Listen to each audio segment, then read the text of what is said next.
Viva Las Vegas, Viva Las Vegas. How I wish that there were more than 24 hours in the day. Gentlemen, David Brenner. So I'm sitting on a D train, and this happened to me twice within a week and a half. I'm sitting on a newspaper, and a man came over. He said, "Excuse me, are you reading that paper?"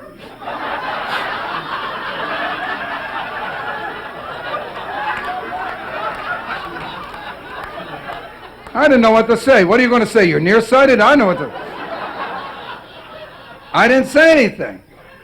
But the next time it happened, I was ready. I said yes, stood up, turned the page, and sat down again. Well, people coming to Vegas should see me because, first of all, I'm a real stand-up comedian. If they like stand-up comedy, I'm the stand-up comedian. If they want to laugh for 90 minutes straight, if they want to laugh about what troubles them, whether it's they're getting old, or they can't lose weight, or they can't deal with the war, I'm going to make it light. Come on in. You're going to laugh for 90 minutes. Look at the dumb law they just passed in Florida. You are not allowed, in the state of Florida, to expose more than 1/3 of your ass in public.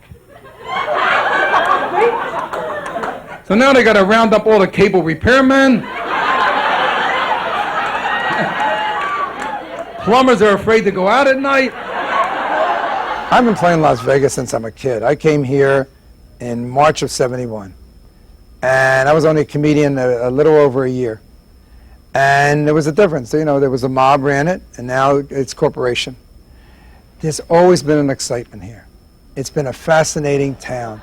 Oh, they changed the name of every game out there. You know that. First of all, they call them games. Losing your house is a game. But think about the names. They made up pleasant names that mean nothing. Roulette. What the hell's that? Roulette. Sounds like a good meal. I want some filet of roulette. And baccarat. What's up, baccarat? Baccarat. Sounds like a little dog. Baccarat. Get off. Get off.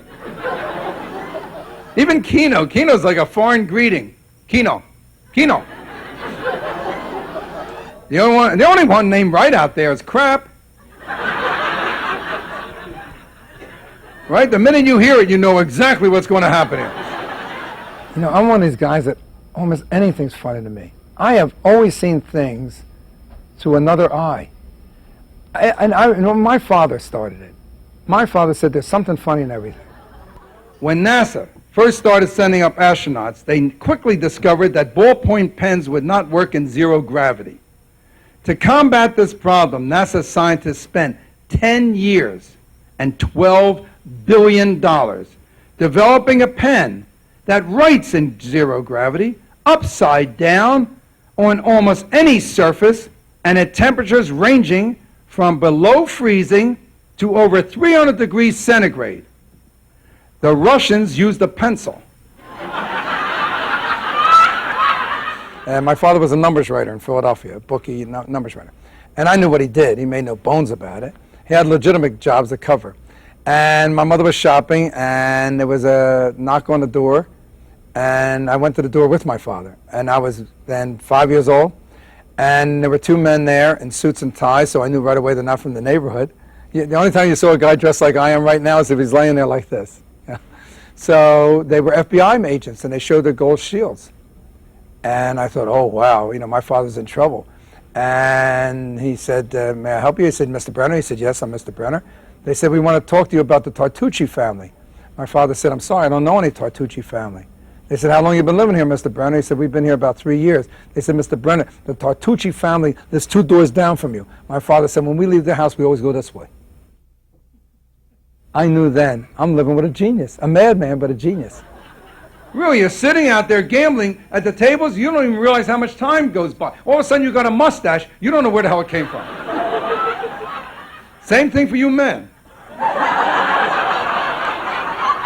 I was reviewed as a young kid, and the reviewer wrote that I was an observational comedian. I did observations, and that became my handle, my tag. And I was the first one to do mundane observations. My friend Richard Lewis said, you have a monopoly on the mundane. It's an insult compliment. And I used to do, observations like, I don't know, like you never see flies die of natural causes. Right? We're always smacking with a newspaper or something. Come on, you never saw a fly in your kitchen like, oh, the pills are under my wing, get them. There's something new in my act every single time I perform.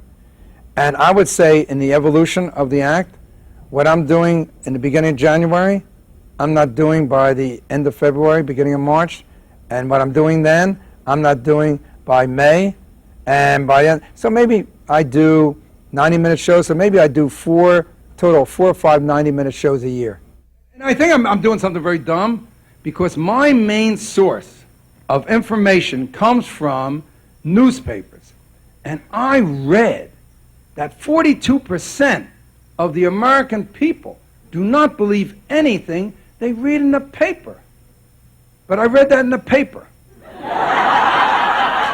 If you love the violin, go see a real violinist. If you like comedy, come see a real stand-up comedian. Former WorldCom CEO enters not guilty plea.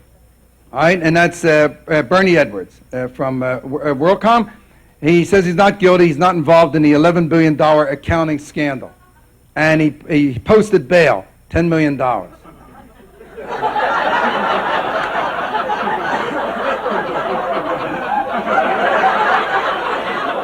You have change of $1 million bill? I got it at Walmart's.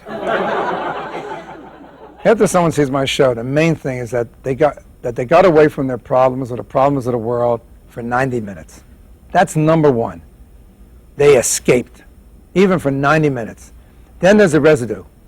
Maybe later that night or next week, they read something in the paper that's really ominous, and they think of what I said about it. They laugh again. That's the residue.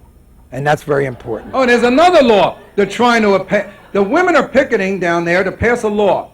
They want the same rights as men. The women in Florida, they want to be able to go down on any beach in Florida, just like a man, topless. Now, the median age of Florida is like 80. When you get that old, you look like a man. Just go down. David